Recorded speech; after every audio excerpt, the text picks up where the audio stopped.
હું મારા એક કેસમાં ખૂબ જ વધારે વ્યસ્ત હતી ત્યારે જ મારો મેનેજર અંદર આવ્યો અને બોલ્યો કે મેમ, એક ક્લાયન્ટ છે, તેઓ તમને મળવા માંગે છે. તે 2 દિવસથી ચક્કર મારી રહ્યા છે. તેમનો કેસ ખૂબ જ ગંભીર છે. તો મેં તેને કહ્યું કે તેમને જલ્દી અંદર મોકલો, કારણ કે મને જાણે આ કેસની શોધ હતી અને હવે તે મને મળી ગયો હતો. હું ઘણા વર્ષોથી એવો એક કેસ ઈચ્છતી હતી, પરંતુ મને મળતો નહોતો. તેઓ લોકો જ્યારે અંદર આવ્યા ત્યારે મેં તેમને જોયા અને હું હેરાન રહી ગઈ. મારું નામ કવિતા છે. મારા 10 વર્ષના કરિયરમાં મેં ઘણા કેસ લડ્યા છે. હું એટલી સારી વકીલ હતી કે દરેક જગ્યાએ મારી ચર્ચા થતી હતી. મેં આજ સુધી કોઈ પણ કેસ હાર્યો નહોતો. આ વાતનો મને પોતાને પર ગર્વ હતો, પરંતુ અંદરથી હું તૂટી ચૂકી હતી. જે કંઈ પાછળ રહી ગયું હતું તે હું આજે પણ યાદ કરતી ત્યારે મારી આંખોમાં આંસુ આવી જતા હતા. મેં તરત જ મારા આંસુ સાફ કર્યા, કારણ કે હું મારા વીતી ગયેલા કાલને મારી કમજોરી નહીં પરંતુ મારી તાકાત બનાવવા ઈચ્છતી હતી. દરેક માણસની આજ ભૂલ હોય છે કે તે પોતાના વીતી ગયેલા કાલને યાદ કરે છે અને હંમેશા રડતો રહે છે. ના આપણે પોતાને માફ કરીએ છીએ અને ના જ તે માણસને જેણે આપણા સાથે ખોટું કર્યું હોય. પરંતુ આગળ વધવા માટે આપણને એ વાતોને ભૂલવી જ પડે છે.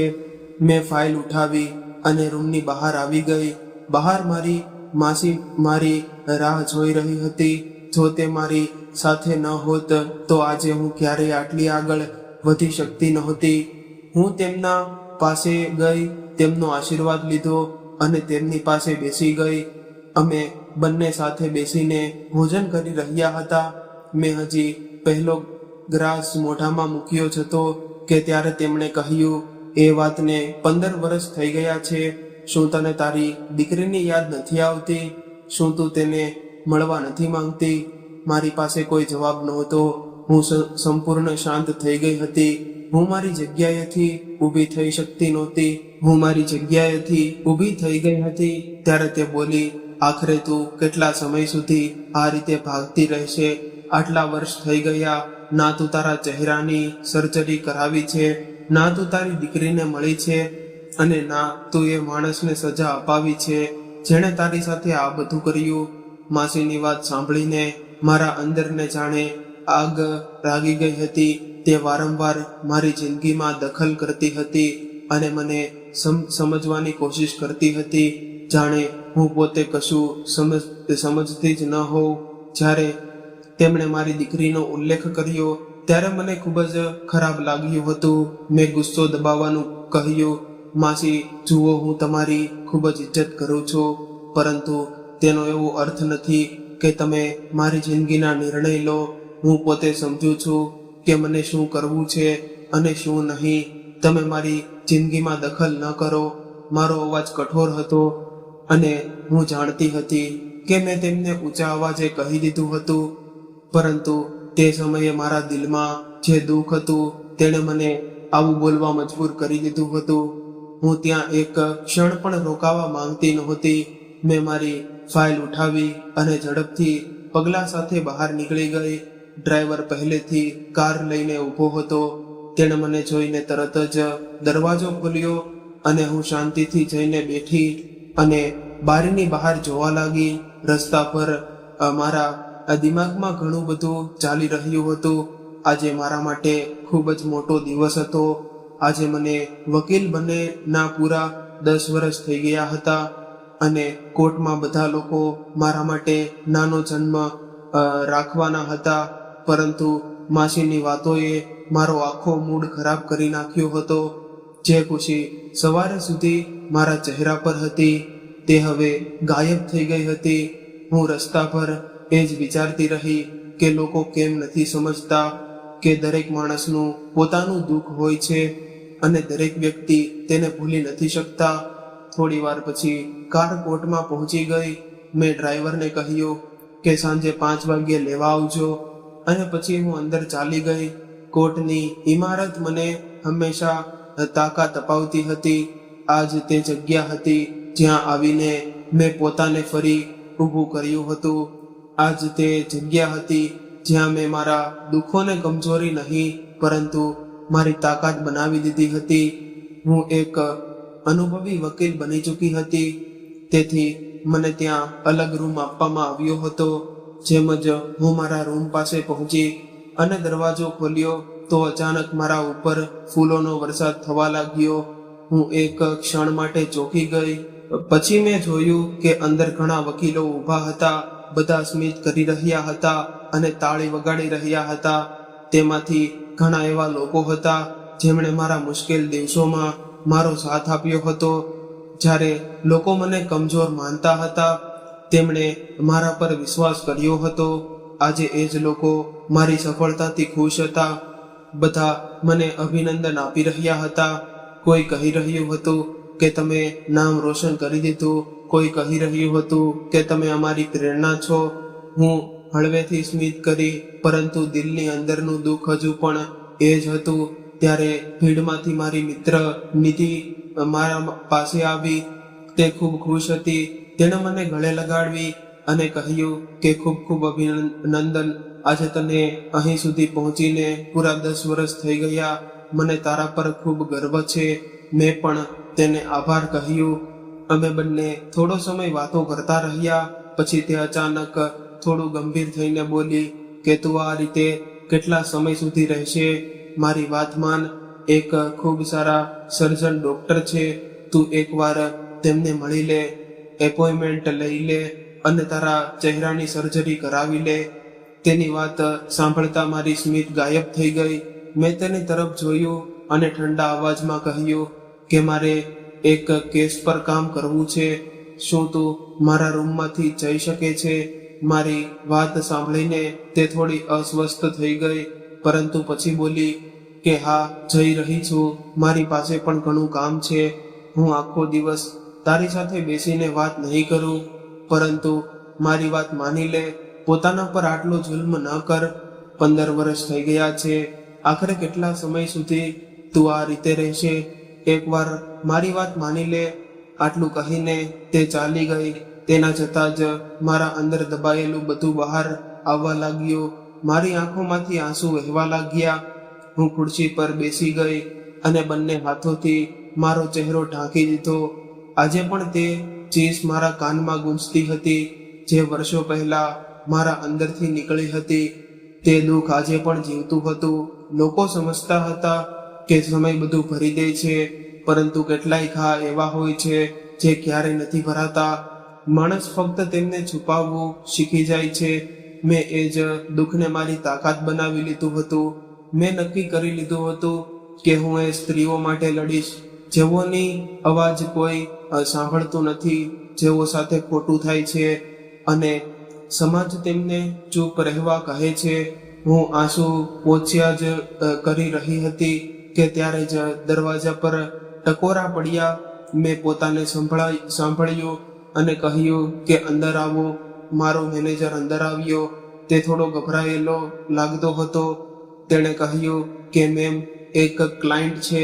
તે 2 દિવસથી સતત ચક્કર મારી રહી છે, પરંતુ તમે એટલા વ્યસ્ત હતા કે મેં તમને કહેવું યોગ્ય સમજ્યું નહીં. તેના સસરિયાવાળાઓએ તેનું જીવવું મુશ્કેલ કરી દીધું છે. તેની વાત સાંભળતા જ હું તરત સીધી થઈને બેસી ગઈ. મારા અંદર જાણે વીજળી દોડી ગઈ. મેં તેને ઝડપથી અવાજમાં કહ્યું કે તેમને તરત અંદર મોકલો. અને તું આ વાત પહેલા કેમ ન કહ્યો? તે બોલ્યો, મેમ, હું વિચારી રહ્યો હતો કે યોગ્ય સમય કહું, પરંતુ હવે તેની હાલત ખૂબ જ ખરાબ છે. મેં ઊંડી શ્વાસ લીધી અને કહ્યું, તેમને હમણાં જ મારી પાસે મોકલો. હું આવા જ કોઈ કેસની રાહ જોઈ રહી હતી. પાછલા 10 વર્ષોમાં મેં ઘણા કેસ લડ્યા હતા, પરંતુ મારા દિલના સૌથી નજીક એ જ કેસ હતા જ્યાં કોઈ સ્ત્રી પર જુલ્મ થતો હોય. કારણ કે હું જાણતી હતી કે દુઃખ શું હોય છે. હું જાણતી હતી કે જ્યારે પોતાના જ લોકો દુશ્મન બની જાય ત્યારે કેવું લાગે છે. હું એ જાણતી હતી કે જ્યારે માણસ ચીસ પાડવા માંગે અને તેને અવાજ કોઈ સાંભળે નહીં ત્યારે શું થાય છે. મેં મારા આંસુ સંપૂર્ણ રીતે સાફ કર્યા. મારા ચહેરા પર કઠોરતા લાવી અને ફાઇલ ખોલીને બેસી ગઈ. હવે હું ફરી એ જ મજબૂત વકીલ હતી જેને લોકો ઓળખતા, પરંતુ અંદર ક્યાંક એક તૂટી ગયેલી સ્ત્રી આજે પણ જીવતી હતી. દરવાજો ખુલ્યો અને હું તે સ્ત્રીની રાહ જોવા લાગી જેને કદાચ મારી જરૂર હતી, અને કદાચ મને પણ એની જરૂર હતી, કારણ કે દરેક એવો કેસ મને યાદ અપાવતો હતો કે હું આજે આ ખુરશી પર કેમ બેઠી છું અને મેં મારા દુઃખને કેમ જીવતું રાખ્યું છે જેથી કોઈ બીજી સ્ત્રીની જિંદગી બચાવી શકું. ઓફિસનો દરવાજો ખુલ્યો અને જેમ જ તે લોકો અંદર આવ્યા, મારી નજર આપમેળે તેમની તરફ ગઈ. હું મારી ખુરશી પર બેઠી ફાઇલ જોઈ રહી હતી, પરંતુ એક ક્ષણે બધું જ અટકી ગયું હતું. સૌથી પહેલા એક યુવતી અંદર આવી હતી. તેણે પોતાના ચહેરાને દુપટ્ટાથી સંપૂર્ણ રીતે ઢાંકી રાખ્યો હતો. તેના પગલા ખૂબ ધીમા હતા, જાણે દરેક પગલે તેને દુઃખ થતું હોય. તેનું શરીર કાપી રહ્યું હતું અને તેની ચાલ જોઈને સ્પષ્ટ લાગતું હતું કે તે ખૂબ જ મોટી પીડામાંથી પસાર થઈ રહી છે. તેના હાથ પણ કાપી રહ્યા હતા અને તે વારંવાર પોતાના દુપટ્ટાને ચહેરા પર ઢાંકી રહી હતી, જાણે તે દુનિયાની પોતાનો ચહેરો છુપાવવા માંગતી હોય. તેના પાછળ એક માણસ અંદર આવ્યો હતો. જેમ જ મારી નજર તે માણસ પર પડી, મારા પગ નીચેથી જમીન સરકી ગઈ, મારી શ્વાસ અટકી ગઈ, મારું દિલ જોર જોરથી ધબકવા લાગ્યું, મારી આંખો ફાટી રહી ગઈ અને હાથ કાંપવા લાગ્યા, કારણ કે તે માણસ કોઈ બીજો નહીં પરંતુ મારો પતિ હતો. એ જ માણસ જેણે ક્યારેક મારી જિંદગી બરબાદ કરી, એ જ માણસ જેણે મને રડતી બિખલતી છોડી દીધી હતી. એ જ માણસ આજે આટલા વર્ષો પછી મારા સામે ઊભો હતો. હું તેને જોઈને પથ્થર જેવી થઈ ગઈ હતી. હું ઈચ્છીને પણ શું બોલી શકવાની નહોતી. મારા ગળામાંથી અવાજ નીકળતો નહોતો. હું બસ તેને જોતી જ રહી ગઈ.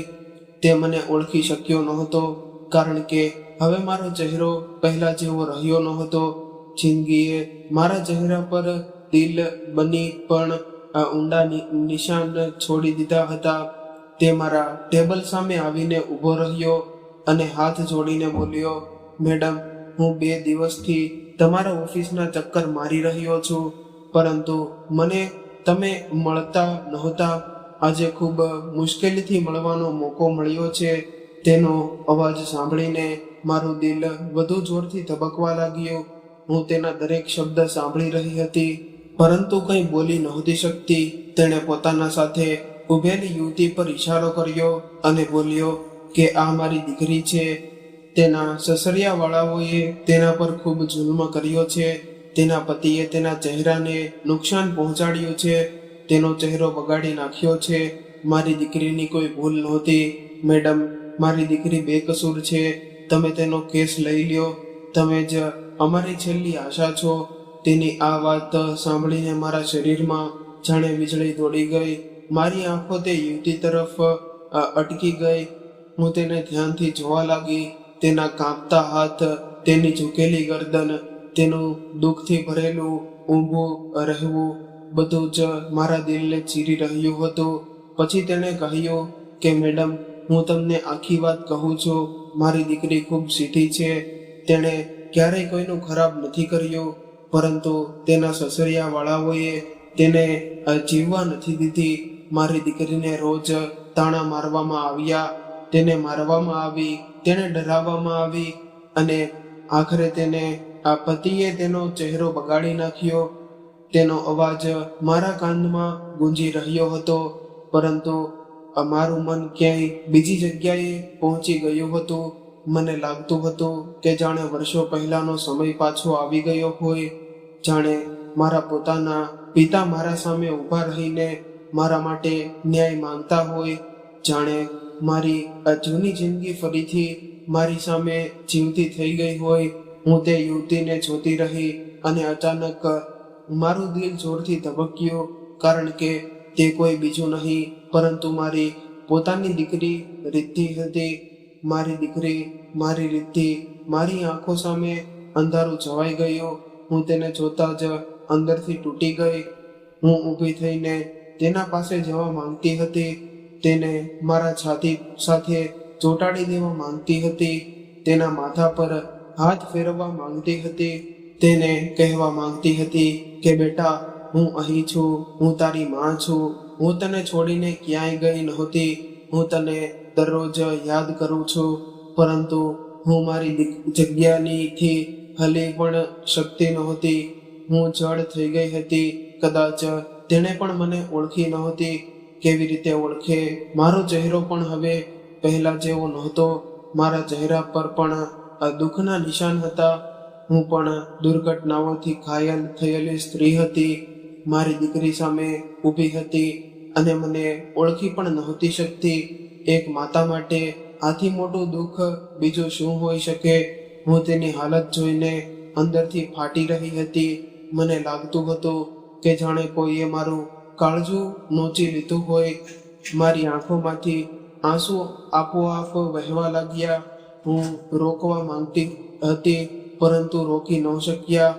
આટલા વર્ષોનો વિયોગ, મારી મજબૂરી, મારી તડપ અને મારી દીકરીની આ હાલત, બધું એક સાથે મારી સામે આવી ગયું હતું. રૂમની દિવાલો મને ફરતી દેખાવા લાગી. લોકોના અવાજો દૂરથી આવવા લાગ્યા. મારા હાથ શૂન્ય પડી ગયા. શ્વાસ અટકવા લાગ્યો અને પછીના પળે હું બેહોશ થઈને જમીન પર પડી ગઈ. જેમ જ હું પડી, રૂમમાં અફરાતફરી મચી ગઈ.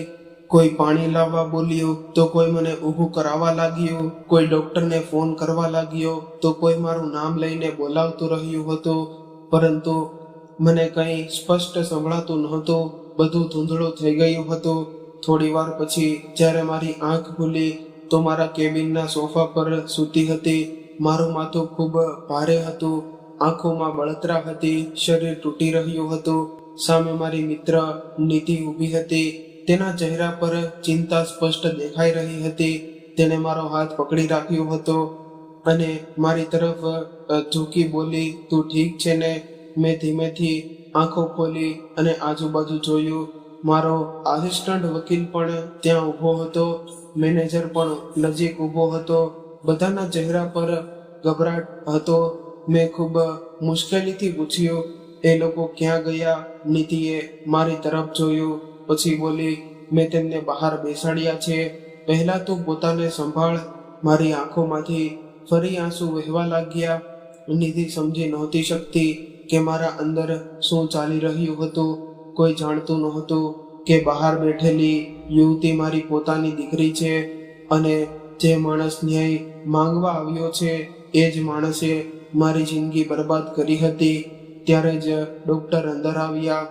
તેમણે મારું ચેકઅપ કર્યું, મારો બ્લડ પ્રેશર જોયો, નબજ જોઈ. પછી બોલ્યા, તમને આરામની જરૂર છે. તમે ખૂબ વધારે માનસિક દબાણમાં છો. જો તમે પોતાને આરામ નહીં આપો તો હાલત બગડી શકે છે. હું શાંતિથી તેમની વાતો સાંભળતી રહી. તેમને કેવી રીતે કહું કે મારી બીમારી થાક નહીં પરંતુ તૂટેલું દિલ છે? તેમને કેવી રીતે કહું કે બહાર બેઠેલી યુવતી મારી દીકરી છે, જેને હું વર્ષોથી શોધી રહી હતી? તેમને કેવી રીતે કહું કે જેમ ક્યારેક મારી જિંદગી સળગાવી દેવામાં આવી હતી, તેમ આજે મારી દીકરીનો ચહેરો પણ સળગાવી દેવામાં આવ્યો છે? મેં ફક્ત હામાં માથું હલાવ્યું. ડૉક્ટર ચાલ્યા ગયા. નિધિ મારી પાસે બેસી ગઈ. તેણે ધીમેથી કહ્યું, જો તું ઈચ્છે તો આજના બધા કેસ કેન્સલ કરી દઈએ. મેં તરત જ નામાં માથું હલાવ્યું અને ભારે અવાજમાં કહ્યું, ના, આ કેસ થશે અને સૌથી પહેલા આ જ કેસ થશે. આ વાત સાંભળીને નિધિ હેરાન રહી ગઈ, કારણ કે તેણે મને પહેલીવાર આટલી તૂટી ગયેલી હાલતમાં પણ એટલી મજબૂત જોઈ હતી. મેં આંખો બંધ કરી લીધી. મારા અંદર દુઃખ પણ હતું, ગુસ્સો પણ હતો અને એક માતાની તડપ પણ હતી. આજે કિસ્મતે તેમને મારી સામે લાવીને ઊભા કર્યા હતા. એક તરફ મારું ભૂતકાળ હતું, બીજી તરફ મારી દીકરીનો સળગેલો ચહેરો અને વચ્ચે હું હતી, એક માં, એક સ્ત્રી અને એક વકીલ. મેં ધીમેથી આંખો ખોલી.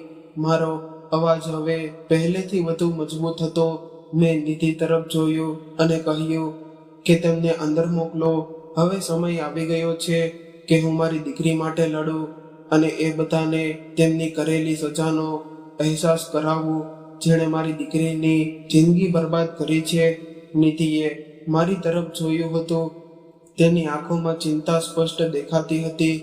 તેણે ખૂબ નરમ અવાજમાં ફરીથી કહ્યું હતું કે ઘરે જા અને થોડો આરામ કરી લે, કદાચ તને સારું લાગશે.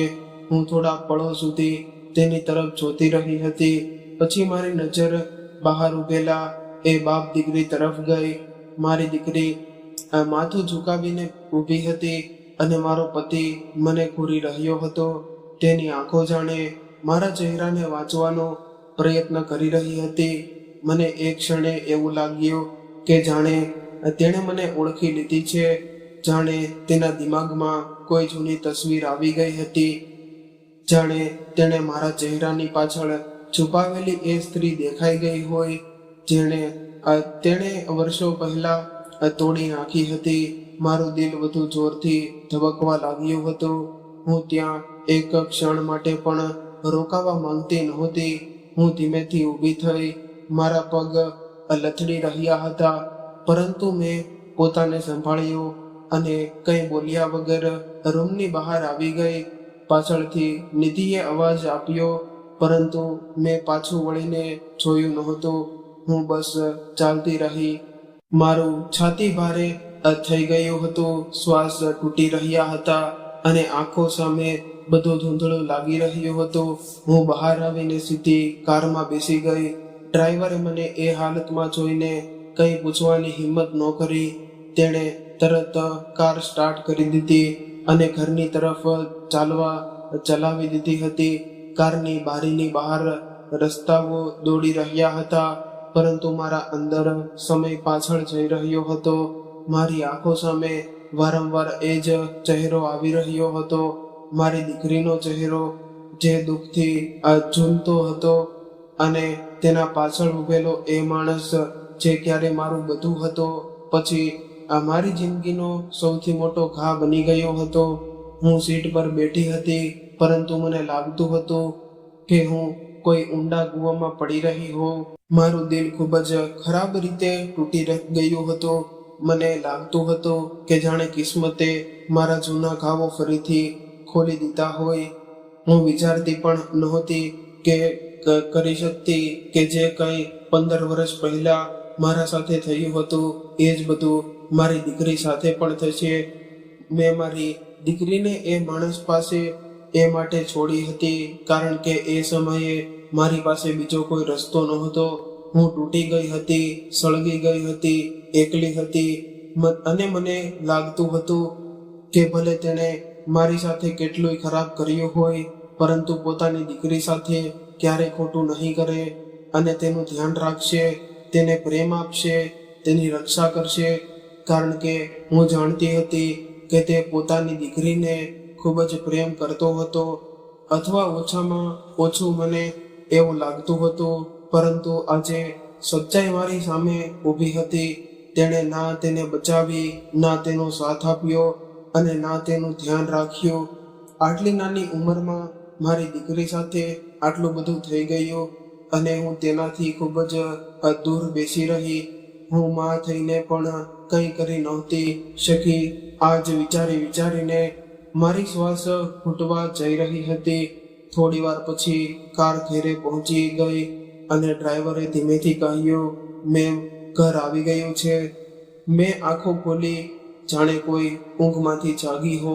હું જાણતી હતી કે માસી મને જરૂર પૂછશે કે હું આજે આટલી વહેલી કેવી રીતે આવી ગઈ, પરંતુ આ સમયે હું કોઈ સાથે વાત કરવાની હાલતમાં નહોતી. મારા અંદર એટલું દુઃખ ભર્યું હતું કે જો કોઈ પ્રશ્ન પણ પૂછે તો કદાચ હું ત્યાં જ તૂટી પડી જાઉં. હું કારમાંથી ઉતરી ગઈ અને કોઈ તરફ જોયા વગર સીધી અંદર ચાલી ગઈ. માસીએ અવાજ પણ આપ્યો હતો, પરંતુ મેં જવાબ આપ્યો નહોતો. હું ઝડપથી મારા રૂમ તરફ ગઈ હતી. રૂમમાં પહોંચીને સાથે જ મેં દરવાજો બંધ કરી દીધો અને લોક કરી દીધો હતો, જાણે હું દુનિયાથી પોતાને છુપાવવા માંગતી હોઉં. જાણે હું કોઈને મારા તૂટવાનો અવાજ પણ સાંભળવા દેવા માંગતી નહોતી.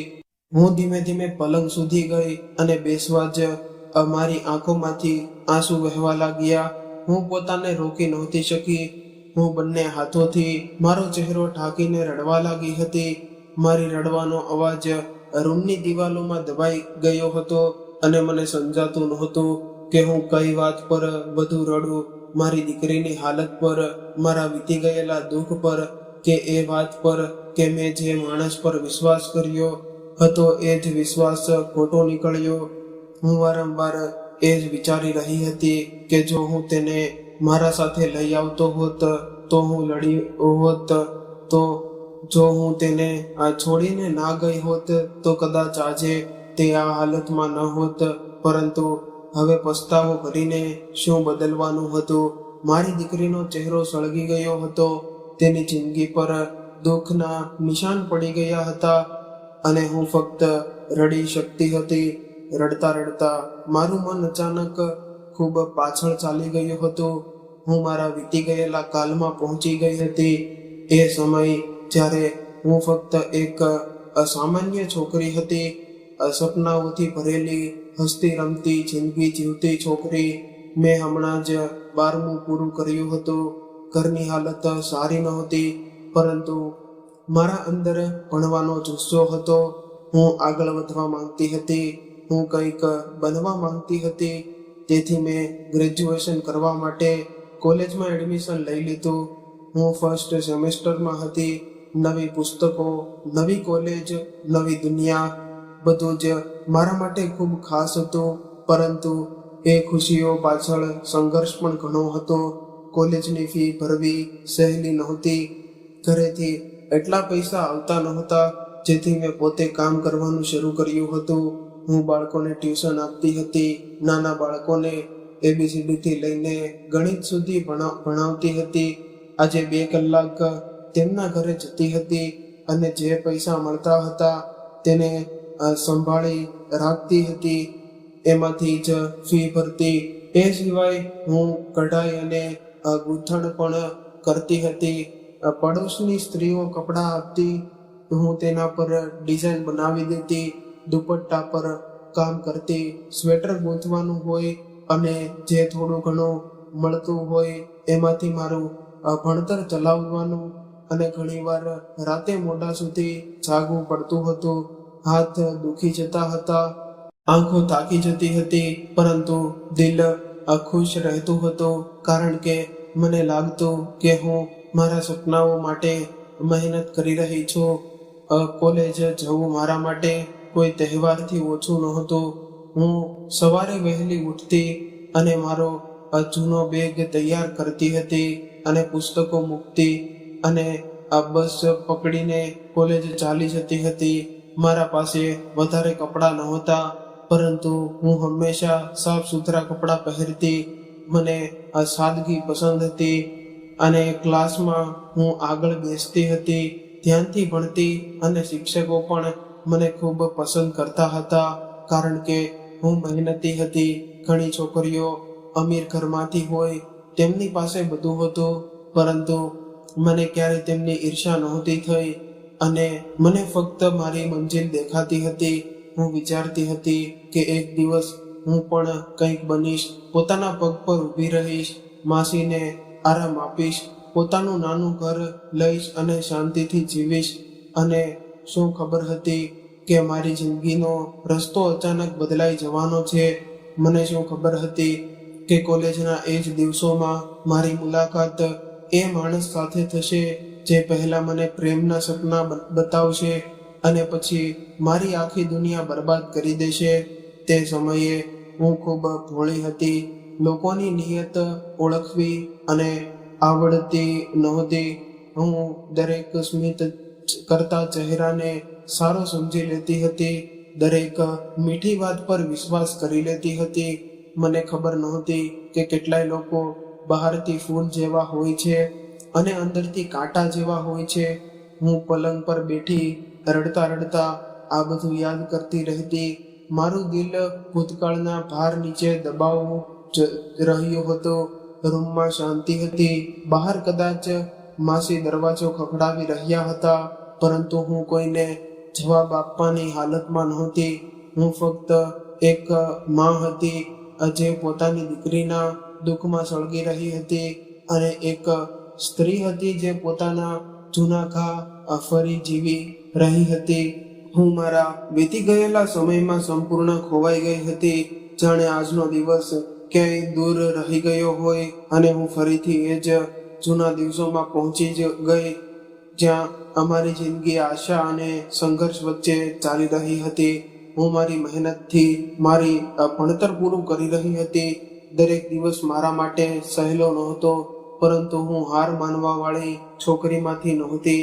સવારે કોલેજ જવું, સાંજે બાળકોને ટ્યુશન ભણાવવું, રાત્રે કઠાઈ ગુંથન કરવી અને પછી મોડી રાત્રે સુધી પુસ્તકો ખોલીને ભણવું, આ જ મારી જિંદગી હતી.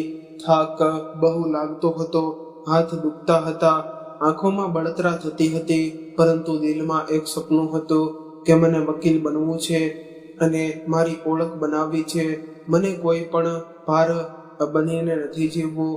હું ઈચ્છતી હતી કે એક દિવસ લોકો મને મારા નામથી ઓળખશે, મારી મહેનતથી ઓળખશે. મારું ફર્સ્ટ સેમેસ્ટર ખૂબ જ સારી રીતે પૂરું થઈ ગયું. સારા માર્ક્સ આવ્યા હતા. શિક્ષકો પણ મારી પ્રશંસા કરતા હતા. હું વધુ મહેનત કરવા લાગી હતી. મને લાગતું હતું કે હવે રસ્તો ખુલવા લાગ્યો છે, બસ આવું જ આગળ વધતા રહેવું છે. પછી હું સેકન્ડ સેમેસ્ટરમાં આવી ગઈ હતી કે એક દિવસ ઘરના વાતાવરણમાં અચાનક બદલાવ આવી ગયો હતો. પપ્પાના ચહેરા પર ખુશી હતી, મમ્મી પણ કંઈક છુપાવી રહી હતી. મને લાગ્યું કદાચ કોઈ સારા સમાચાર હશે, પરંતુ જે સમાચાર હતા તેમણે મારા પગ નીચેથી જમીન ખેંચી લીધી હતી. મને જણાવવામાં આવ્યું કે મારા એક ખૂબ સારા ઘરમાંથી સંબંધ આવ્યો છે. છોકરો સરકારી શિક્ષક છે, ઘર સારું છે, કમાણી સારી છે, લોકો ઇજ્જતદાર છે, અને સૌથી મોટી વાત એ છે કે તેમણે મને પસંદ કરી છે. પપ્પા આ સંબંધથી ખૂબ ખુશ હતા. તેમણે લગભગ નક્કી કરી લીધું હતું કે આ જ સંબંધ યોગ્ય છે અને મારી લગ્ન અહીં જ થશે. જ્યારે મને આ બધું ખબર પડ્યું ત્યારે મારું દિલ બેસી ગયું હતું. મને ખૂબ ખરાબ લાગ્યું હતું, જાણે કોઈએ મારા સપના ઉપર પથ્થર મૂકી દીધો હોય. એ રાત્રે હું સારી રીતે સૂઈ નહોતી શકી. મારી સામે પુસ્તકો પડ્યા હતા, પરંતુ અક્ષરો ધૂંધળા લાગ્યા હતા. બીજા દિવસે મેં હિંમત કરીને પપ્પા સાથે વાત કરી હતી. મેં તેમને કહ્યું હતું, પપ્પા, મને અત્યારે લગ્ન નથી કરવા. હું આગળ ભણવા માંગુ છું. બસ થોડા વર્ષો વધુ ભણવા દો.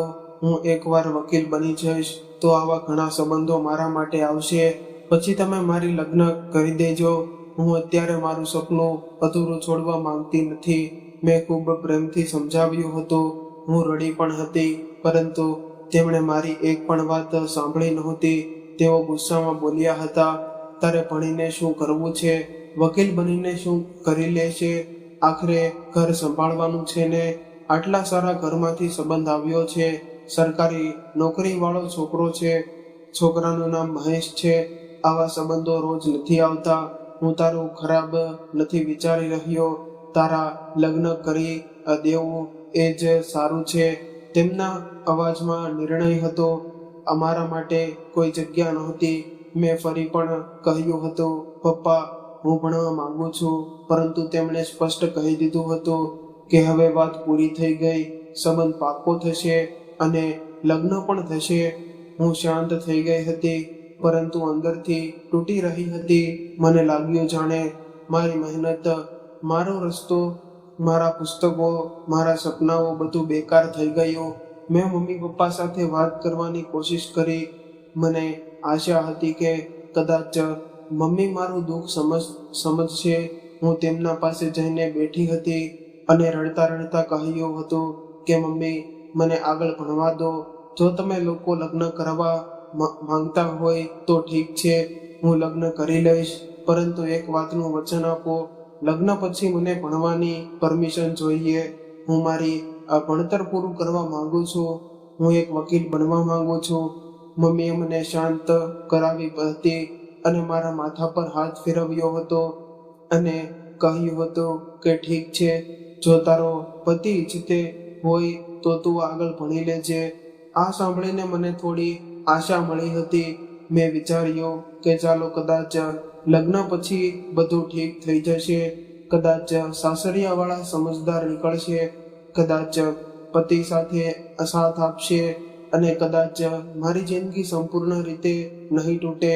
થોડા મહિનાઓ પછી મારા લગ્ન થઈ ગયા હતા. ઘરમાં શોર હતો, સગા સંબંધીઓ હતા, ઢોલ હતા, ગીતો હતા, હાસ્ય હતો, પરંતુ મારા અંદર શાંતિ હતી નહીં.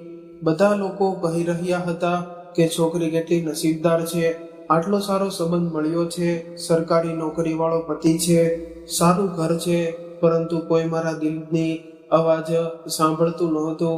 લગ્નની બધી રીત રિવાજ પૂરી થઈ. હું લાલ જોડામાં બેઠી હતી. ચહેરા પર સ્મિત હતું, પરંતુ એ સ્મિત ફક્ત દેખાવનું જ હતું. હું દરેક પળ પોતાને સમજવાની રહી હતી કે કદાચ બધું સારું થશે, કદાચ મારો ડર ખોટો નીકળશે. સસરિયાવાળા પહોંચતા જ બધાએ મારું સ્વાગત કર્યું. મારી સાસુએ ખૂબ પ્રેમથી મને અંદર બોલાવી હતી. તેમણે બધાના સામે કહ્યું હતું કે હું જાણું છું મારી વહુ ભણે છે અને હું તેમની ભણતર અધૂરું નહીં છોડું.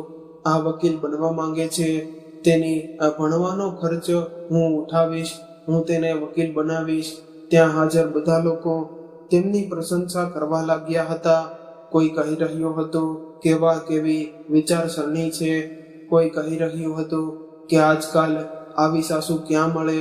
આ બધું સાંભળીને મારી આંખોમાં ખુશીની આંસુ આવી ગયા હતા.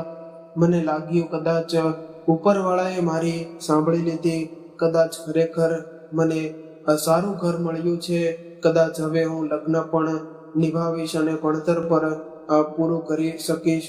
એક દિવસ પહેલી વાર લગ્ન પછી મને થોડું શાંતિભર્યું સુખ મળ્યું હતું.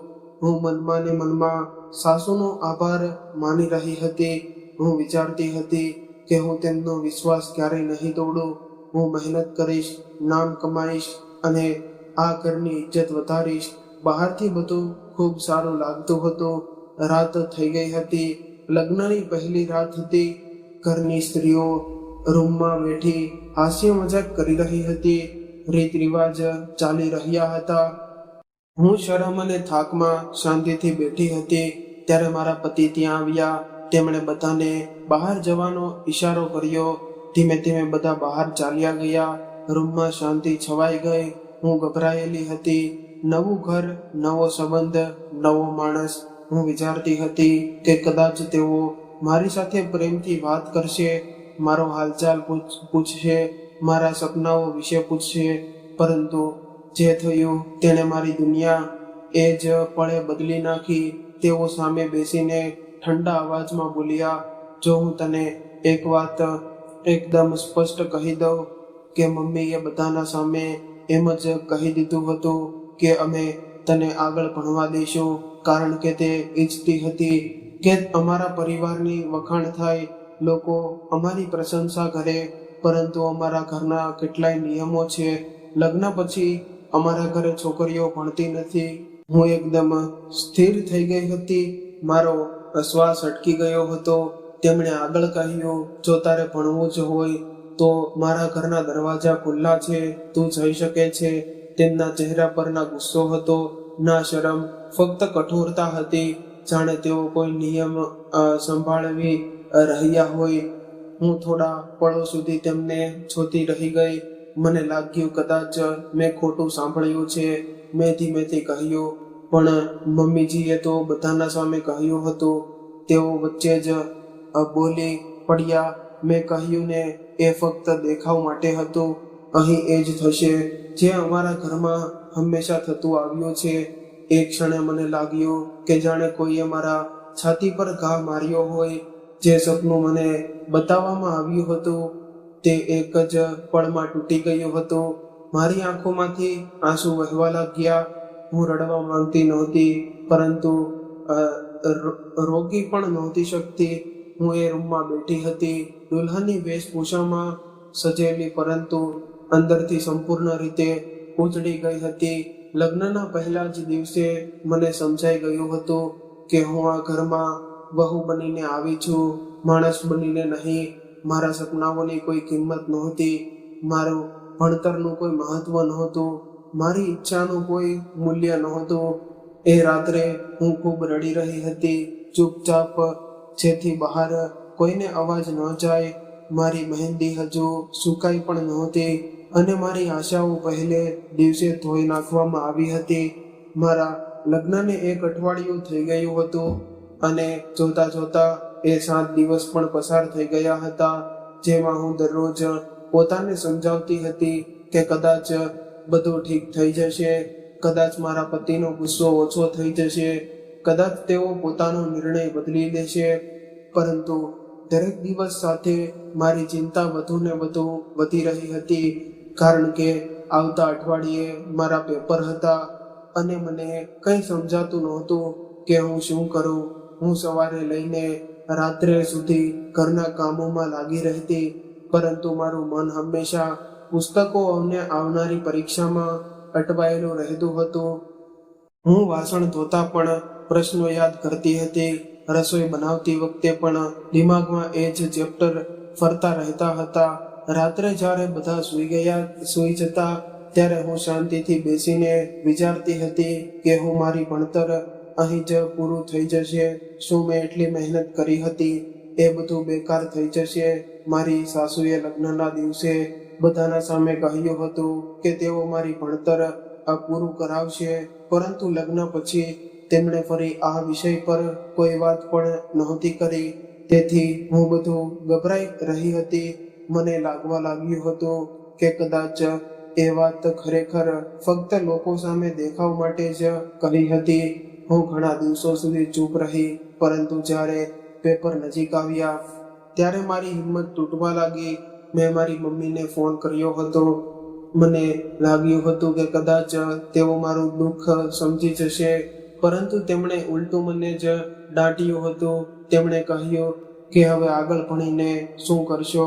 જેટલું ભણવું હતું એટલું ભણી લીધું ને હવે લગ્ન થઈ ગયા છે તો ઘર સંભાળો, પુસ્તકોનું ચક્કર છોડો. તેમનું આ કહેવું મારા દિલ પર ઘા જેવું લાગ્યું હતું. હું ઈચ્છતી હતી કે કોઈ એક તો એવો માણસ હોય જે મારો સાથ આપે, પરંતુ ત્યાં પણ મને સમજવાનું કોઈ નહોતો.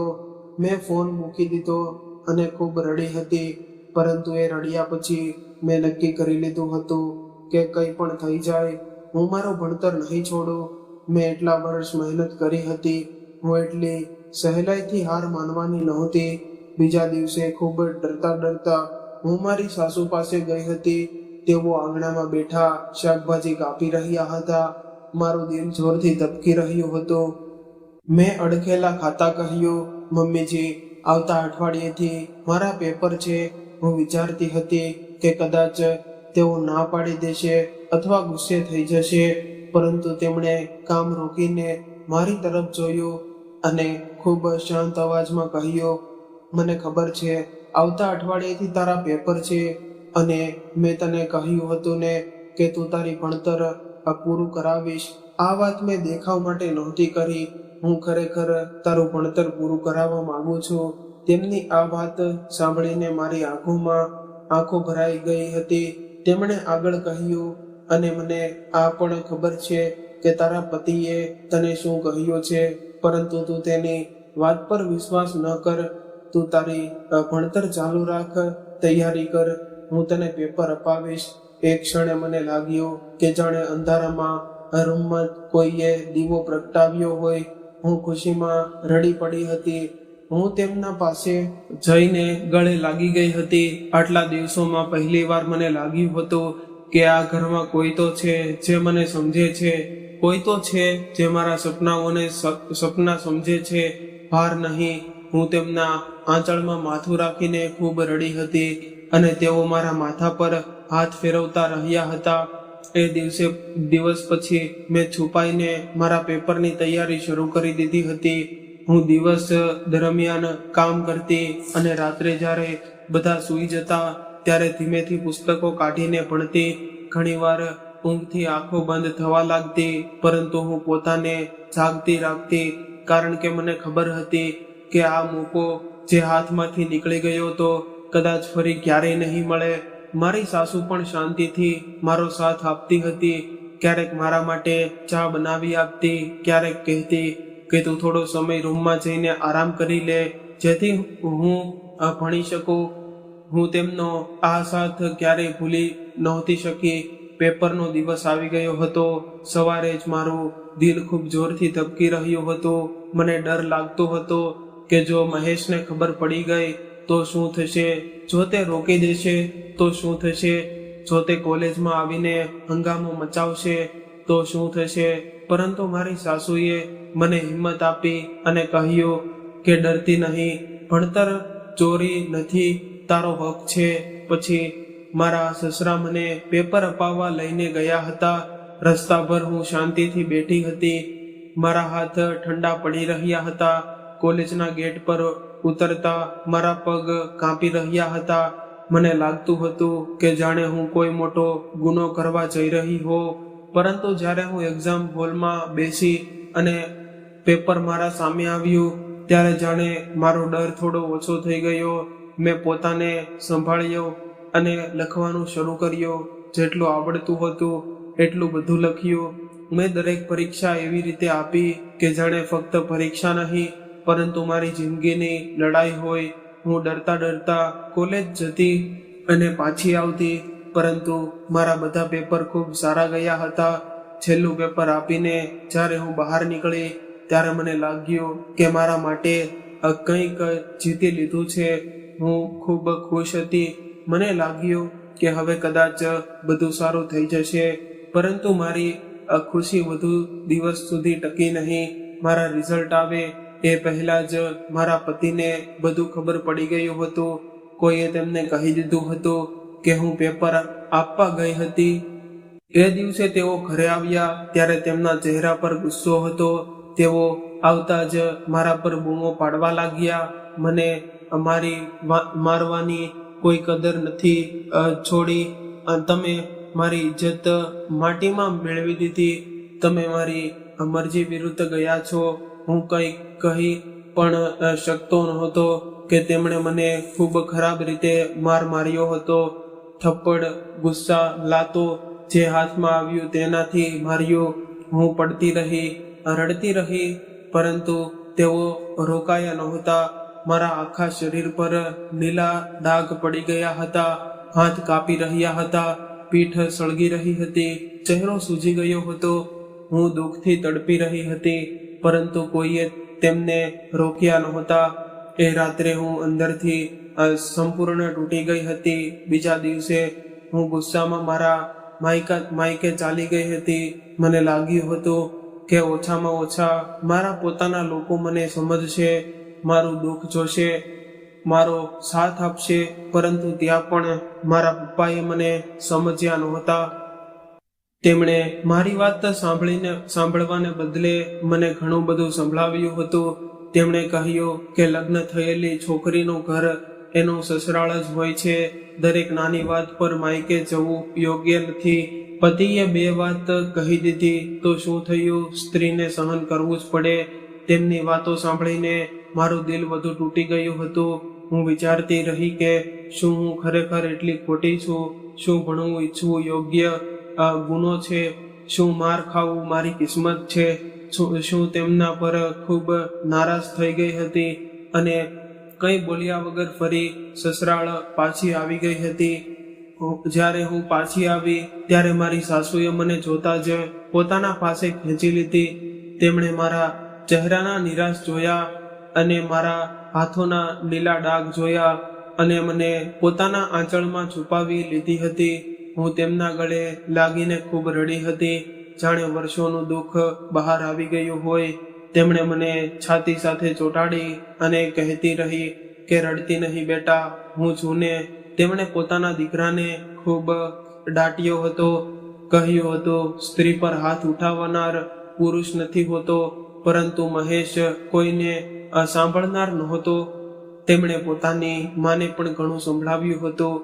ઊંચા અવાજમાં બોલ્યો હતો, તમે તમે જ એને માથે ચડાવી રાખી છે, એટલે એ મારી સામે જાય છે. આ બધું જોઈને મને ખૂબ ખરાબ લાગ્યું હતું. હું સમજી ગઈ હતી કે આ ઘરમાં મારી કોઈ જગ્યા નથી અને ના મારા સપનાઓની કોઈ કિંમત છે. એ દિવસે મેં નક્કી કરી લીધું હતું કે હવે ભણવાથી શું ફાયદો, જ્યારે દરેક પગલે લડાઈ છે, દરેક ખુશી પર માર છે, દરેક આશા પર તાણું છે. મેં પુસ્તકો સમેટીને મૂકી દીધા હતા અને મારા દિલને પથ્થર બનાવી દીધું હતું. થોડા દિવસો ધીમે ધીમે પસાર થવા લાગ્યા હતા. હું હવે ખૂબ શાંત રહેવા લાગી હતી, ઓછું બોલતી હતી, બસ કામ કરતી હતી અને મારા દિવસો પસાર કરતી હતી. ત્યારે એક દિવસ મને ખૂબ ખુશ ખબર મળી હતી કે હું માં બનવાની હતી. જ્યારે મને આ વાતની ખબર પડી ત્યારે મારા અંદર પહેલીવાર ફરીથી પ્રકાશ જાગ્યો હતો. મને લાગ્યું હતું કે કદાચ હવે જિંદગી બદલાઈ જશે, કદાચ બાળક આવવાથી બધું ઠીક થઈ જશે, કદાચ મહેશ પણ બદલાઈ જશે, કદાચ આ ઘરમાં મને ઇજ્જત મળશે, કદાચ હવે કોઈ મારું પોતાનું હશે જે ફક્ત મારું હશે. અને સાચું કહું તો એ દિવસથી જ મારા દિલે ભણવાની ઈચ્છા લગભગ છોડી દીધી હતી, કારણ કે હવે મારા સપનાઓની જગ્યાએ મારા બાળકે લઈ લીધી હતી. હવે હું મારા માટે નહીં પરંતુ તેના માટે જીવવા લાગી હતી. જ્યારે આ વાત મારા પતિને ખબર પડી કે હું માં બનવાની છું, ત્યારે તેઓ પણ ખૂબ ખુશ થયા હતા. સાચું કહું તો મેં તેમને આ રીતે ખુશ પહેલા ક્યારેય જોયા નહોતા. તેમના ચહેરા પર ચમક હતી, આંખોમાં ખુશી હતી અને અવાજમાં નરમાઈ હતી. તેમણે પહેલીવાર મને એવી રીતે જોઈ હતી કે જાણે હું આ ઘરની કોઈ મહત્વની વ્યક્તિ હોઉં. તેઓ મારી પાસે બેસીને ખૂબ કડક અવાજમાં બોલ્યા હતા કે હવે તું કોઈ કામ નહીં કરે, તું આખો સમય ફક્ત આરામ કરશે, તારે ફક્ત પોતાનું અને બાળકનું ધ્યાન રાખવાનું છે. ડોક્ટરે પણ કહ્યું હતું કે મારી ડિલિવરી સરસ નહીં હોય, તેથી મને બેડ રેસ્ટની જરૂર હતી. આ સાંભળીને ઘરમાં બધા લોકો સાવધાન થઈ ગયા હતા. મારી સાસુ દરેક સમયે મારી આગળ પાછળ ફરતી રહેતી હતી. ક્યારેક દૂધ લઈને આવતી, ક્યારેક ફળ કાપીને આપતી, ક્યારેક તકીઓ ઠીક કરતી, ક્યારેક પૂછતી કે ચક્કર તો નથી આવતા ને. એ દિવસમાં પહેલીવાર મને સુરક્ષિત લાગ્યું હતું. મહેશ પણ થોડા દિવસો માટે ખૂબ બદલાઈ ગયા હતા. તેઓ સમયસર ઘરે આવવા લાગ્યા હતા, મારો હાલચાલ પૂછતા હતા, દવા અપાવતા હતા, ડોક્ટર પાસે લઈને જતા હતા, રાત્રે પૂછતા હતા કશું જોઈએ છે. મને લાગતું હતું કદાચ બાળક આવવાથી બધું બદલાઈ ગયું છે, કદાચ મારી જિંદગી હવે સાચે સારી થઈ જશે. ઘરમાં દરેક જગ્યાએ બાળક આવવાની વાતો થતી હતી. કયું નામ રાખશું, કોના પર જશે, કેવો દેખાશે, આ બધું સાંભળીને હું પણ હસતી હતી. મેં મારા અંદર ધબકતી એ નાની જિંદગી સાથે વાતો કરવાનું શરૂ કરી દીધું હતું. હું પેટ પર હાથ રાખીને રહેતી હતી, જલ્દી આવ, હું તારી રાહ જોઈ રહી છું. ધીમે ધીમે મહિના પસાર થતા જતા હતા અને પછી મારી ડિલિવરીનો સમય આવી ગયો હતો. મને હોસ્પિટલમાં લઈ જવામાં આવી હતી. ખૂબ દુઃખ હતું, ખૂબ ડર પણ હતો, પરંતુ દિલમાં ફક્ત એક જ વાત હતી કે બસ મારું બાળક સલામત થઈ જાય. ઘણા કલાકોની પીડા પછી મારી એક દીકરી થઈ હતી. જ્યારે ડોક્ટરે કહ્યું કે દીકરી થઈ છે, ત્યારે મારી આંખોમાં આ ખુશીઓના આંસુ આવી ગયા હતા. મને લાગતું જાણે ઉપરવાળાએ મને આ દુનિયાની સૌથી મોટી દોલત આપી દીધી હોય. ઘરના લોકો પણ ખૂબ ખુશ હતા. મારી સાસુએ મીઠાઈ વહેંચાવી હતી. મહેશે તેને ગોદમાં ઉંચકી લઈને પ્રેમ કરવાનું શરૂ કર્યું હતું. તે તેને જોઈને એવી રીતે સ્મિત કરી રહ્યા હતા કે જાણે દુનિયાની સૌથી સુંદર વસ્તુ તેમને મળી ગઈ હોય. તેઓ મારા પાસે આવીને બોલ્યા હતા કે તમે મને આજે બહુ મોટી ખુશી આપી છે, હું ખૂબ ખુશ છું. આજે તું જે માંગશે એ બધું હું તને આપી દઈશ. એક ક્ષણે મને લાગ્યું કે આજ મારો સાચો મોકો છે. જો હું આજે નહીં કહું તો કદાચ ક્યારેય નહીં કહી શકું. મેં એક પળ વિચાર્યું નહીં અને તરત જ કહી દીધું, હું વકીલ બનવા માંગુ છું અને હું ઈચ્છું છું કે તમે તેમાં મારો સાથ આપવો. મારી માં પણ ત્યાં ઊભી હતી. તેમણે મને આંખથી ચૂપ રહેવાનો ઈશારો કર્યો હતો, જાણે કહેતી હોય કે હમણાં આ વાત ન કર. પરંતુ હું આ મોકો ગુમાવવા નહોતી માંગતી. મને લાગ્યું હતું કે આજે તેમનું દિલ ખુશ છે. કદાચ આજે તેઓ માની જશે.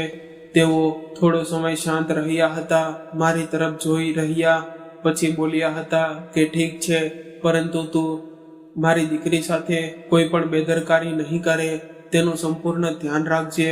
મેં તરત જ હામાં માથું હલાવી દીધું હતું. હું તો મારી દીકરી માટે જાન આપવાની પણ તૈયાર હતી. હું ખૂબ ખુશ હતી. મને લાગ્યું મારી જિંદગી ફરીથી પાટા પર આવી રહી છે અને હું માં પણ છું અને ભણતર પણ કરીશ. મેં મારી દીકરીનું ખૂબ ધ્યાન રાખ્યું અને ધીમે ધીમે ફરી ભણવાનું શરૂ કરી દીધું હતું. દીકરી સૂઈ જાય ત્યારે હું પુસ્તકો ખોલી લેતી હતી. તે જાગે ત્યારે હું તેને ગોદમાં લઈને ભણતી હતી. રાત્રે બધા સૂઈ જાય પછી હું નોટ્સ બનાવતી હતી. હું થાકી જતી હતી પરંતુ ખુશ રહેતી હતી, કારણ કે મને લાગતું હતું કે હવે મારું સપનું ફરી જીવતું થઈ ગયું છે.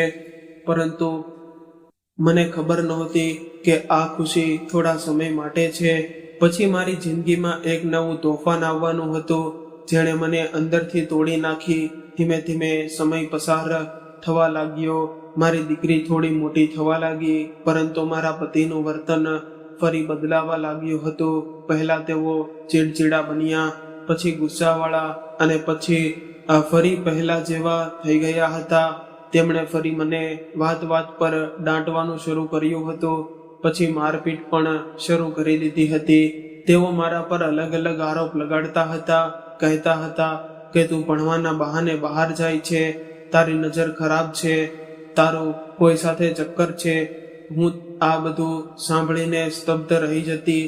મેં સપનામાં પણ ક્યારે આવું વિચાર્યું નહોતું, પરંતુ તેઓ વગર કારણ મારા પર શંકા કરતા રહેતા હતા.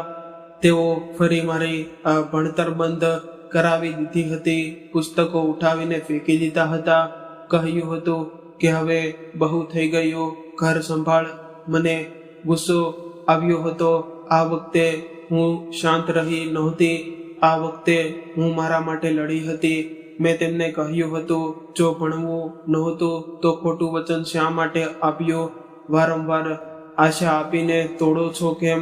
અમારી વચ્ચે એટલો મોટો ઝઘડો થઈ ગયો હતો કે આખો મહોલ્લો જોવા લાગ્યો અને લોકો દરવાજા પર ઊભા હતા. કોઈ બારીમાંથી જોઈ રહ્યું હતું, કોઈ છત પરથી જોઈ રહ્યું હતું. હું રડી રહી હતી, તેઓ ચીસો પાડી રહ્યા હતા અને મારી નાની દીકરી ડરના માર્યા રડી રહી હતી. એ દિવસે ઝઘડો કરીને હું મારા માયકે ચાલી ગઈ હતી. મને લાગ્યું હતું કે આ વખતે તો તેઓ મારો સાથ આપશે, પરંતુ ત્યાં પણ મને સમજવામાં આવી નહોતી. તેમણે મને એવી રીતે વાતો સંભળાવી કે મારું દિલ વધુ તૂટી ગયું હતું. તેમણે કહ્યું હતું કે સ્ત્રીનું ઘર એનું સસરાળ જ હોય છે. દરેક વાત પર પાછી આવી જવું યોગ્ય નથી. લોકો શું કહેશે? થોડી ઘણી લડાઈ દરેક ઘરમાં થાય છે. સહન કરવાનું શીખ. હું વિચારતી જ રહી કે શું માર ખાવું પણ થોડી ઘણી લડાઈ કહેવાય? શું રોજ અપમાન સાંભળવું સામાન્ય વાત છે? પરંતુ ત્યાં પણ મારી વાત સાંભળનાર કોઈ નહોતું. મજબૂરીમાં ફરી સસરાળ પાછું આવવું પડ્યું હતું. હું આ બધાથી ખૂબ પરેશાન થઈ ગઈ હતી. જો તેમને મને ભણાવવું જ નહોતું તો એકવાર સ્પષ્ટ ના પાડી દેતા. વારંવાર ભણાવીને પછી ઘરે બેસાડી દેવું યોગ્ય નહોતું. દરેક વખતે મારા સપનાઓને જગાડતા અને પછી કચડી નાખવામાં આવતા. પરંતુ પછી મેં પોતાને સંભાળી લીધી હતી. મેં વિચાર્યું હતું કે રડીને કંઈ નહીં થાય. જેમ તેમ કરીને સમય પસાર થવા લાગ્યો હતો. મારી દીકરી મોટી થવા લાગી હતી. એ જ મારી દુનિયા હતી. એક જ મારી તાકાત હતી. જ્યારે તે હસતી હતી ત્યારે મને જીવવાનું કારણ મળતું હતું. જ્યારે તે મને માં કહીને બોલાવતી હતી ત્યાં મારા બધા દુઃખ થોડા સમય માટે ભૂલી જતા હતી. મારી દીકરી હવે 5 વર્ષની થઈ ગઈ હતી, પરંતુ આ 5 વર્ષ મેં મારી જિંદગીના ખૂબ મુશ્કેલીથી પસાર કર્યા હતા. મહેશ મારા પર ખોટા આરોપ લગાવતા રહેતા હતા. કહેતા હતા, તું યુનિવર્સિટી જાય છે, ત્યાં કોઈને મળવા જાય છે, કોની સાથે હસે છે, તારી જિંદગીમાં કોણ છે? આ બધું સાંભળીને મારું દિલ ઘૂંટાતું જતું હતું. હું ક્યાંય જતી પણ નહોતી, છતાં તેઓ શંકા કરતા હતા. પરંતુ હું આ બધું મારી દીકરી માટે સહન કરી રહી હતી. હું નહોતી ઈચ્છતી કે મારી દીકરી મા બાપના ઝઘડાઓ વચ્ચે મોટી થાય, છતાં ઘરના વાતાવરણમાં ક્યારેય શાંતિ રહેતી નહોતી. મેં મારી સાસુ સાથે મળીને મારી દીકરીનું સ્કૂલમાં એડમિશન કરાવ્યું હતું. હું ઈચ્છતી હતી કે જે સપનું મારું તૂટી ગયું છે તે મારી દીકરીનું પૂરું થાય, તે ભણેલ પોતાના પગ પર ઊભી રહે. આ વાતથી મહેશ ખૂબ વિરોધમાં હતા. તેઓ કહેતા હતા કે આટલી નાની દીકરીને ભણાવીને શું કરવાનું છે, ઘરે રહેવા દો. પરંતુ આ વખતે મેં તેમની વાત નહોતી માની. એક બપોરે હું મારી દીકરીને બેસાડીને ભણાવી રહી હતી. તે નાની કોપીમાં અક્ષરો લખી રહી હતી. હું તેને પ્રેમથી શીખાવી રહી હતી. ત્યારે અચાનક દરવાજો જોરથી ખુલ્યો અને મહેશ અંદર આવ્યા. તેમને જોઈને હું ડરી ગઈ. તેમના ચહેરા પર ગુસ્સો હતો, આંખો લાલ હતી અને હાથમાં એક બોટલ હતી. હું સમજી નહોતી શકતી કે શું થઈ રહ્યું છે. મારું દિલ જોરથી ધબકી રહ્યું હતું. મારી દીકરી પણ ડરીને મારી પાછળ છુપાઈ ગઈ હતી. રૂમમાં અજીબ શાંતિ ફેલાઈ ગઈ હતી અને મને લાગતું હતું કે હવે પછીની પળમાં કંઈક ખૂબ જ ખરાબ થવાનું છે. પછી મહેશ ગુસ્સાથી ચીસ પાડતા બોલ્યો કે આખું ઘર ગંદુ પડ્યું છે, ના તું એ ભોજન બનાવ્યું છે, ના તું એ વાસણ ધોયા છે, અને તું એને અહીં બેસાડી ભણાવી રહી છે. આજે હું તારો આખો કિસ્સો જ પૂરો કરી દઈશ. તેમનો અવાજ એટલો ભયાનક હતો કે મારી આત્મા કંપી ગઈ હતી. હું કંઈક કહી શકું એ પહેલા જ તેમણે રિદ્ધિનો હાથ પકડી લીધો અને તેને ઝટકાથી મારી ગોદમાંથી અલગ કરી દીધી. મારી દીકરી જોર જોરથી રડવા લાગી રહી હતી. તે મને પકડવા માંગતી હતી, પરંતુ તેમણે તેને ઘસડીને રૂમની બહાર મોકલી દીધી હતી. રિદ્ધિ દરવાજા પર ઊભી રડી રહી હતી અને મને માં કહીને બોલાવી રહી હતી. મારું દિલ ફાટી રહ્યું હતું. હું ઊભી થઈને તેના પાસે જવા માંગતી હતી, પરંતુ મહેશ મારા માટે ઊભા હતા. તેમના હાથમાં જે બોટલ હતી તે શું છે એ હું પહેલા સમજી નહોતી શકી. મને લાગ્યું કદાચ પાણી હશે કે કંઈક બીજું, પરંતુ પછી મને પળે તેમને બોટલનું ઢાંકણું ખોલ્યું અને મારા ચહેરા તરફ ઊંચકી દીધું. મને કંઈ સમજવાનો મોકો પણ નહોતો મળ્યો. તેમણે એક ક્ષણ પણ વિચાર્યું નહીં અને આખી બોટલનું દ્રવ્ય મારા ચહેરા પર ઢોળી દીધું હતું. જેમ જ તે સળગતું દ્રવ્ય મારા ચહેરા પર પડ્યું, મને લાગ્યું જાણે મારી આખી ચામડી આગ બની ગઈ હોય. મારી આંખોમાં આગ લાગી ગઈ. ચહેરો ઓગળવા લાગ્યો. મારું માથું ફાટી નીકળે એવો દુખાવો થવા લાગ્યો. હું એટલી જોરથી ચીસ પાડી રહી હતી કે કદાચ આકાશ સુધી મારી અવાજ પહોંચી ગઈ જશે. હું જમીન પર પડી ગઈ હતી. બંને હાથોથી ચહેરો પકડી લીધો હતો, પરંતુ હાથોમાં પણ બળતરા ફેલાઈ ગઈ હતી. હું તડપી રહી હતી, લોટપોટ થઈ ગઈ હતી, ચીસો પાડી રહી હતી, દયા માટે ભીખ માંગી રહી હતી. પરંતુ એ જાલિમ માણસ મારી સામે ઊભો મને જોઈ રહ્યો હતો, જાણે કોઈ તમાશો જોઈ રહ્યો હોય. મારી ચીસોનો અવાજ સાંભળીને આખો મહોલ્લો ભેગો થઈ ગયો હતો. લોકો દરવાજો પીટતા હતા, બહારથી અવાજો આપી રહ્યા હતા, શું થયું, દરવાજો ખોલો. પરંતુ તેમણે દરવાજો ખોલ્યો નહોતો. તે મને એ જ હાલતમાં તડપતી જોયા રહ્યા અને મારી દીકરી બહાર રડી રહી હતી. મહોલ્લાના લોકો ચીસો પાડી રહ્યા હતા અને હું અંદર દુઃખથી મરી રહી હતી. મને લાગતું હતું કે મારો શ્વાસ બંધ થઈ જશે. મારો ચહેરો ઓગળી રહ્યો હતો. આંખો સામે અંધારું છવાઈ ગયું હતું. હું ઘણો સમય સુધી રડતી રહી, ચીસો પાડતી રહી, તડપતી રહી. પછી દુઃખ એટલું વધી ગયું કે મારું શરીર હારી ગયું અને હું બેહોશ થઈ ગઈ હતી.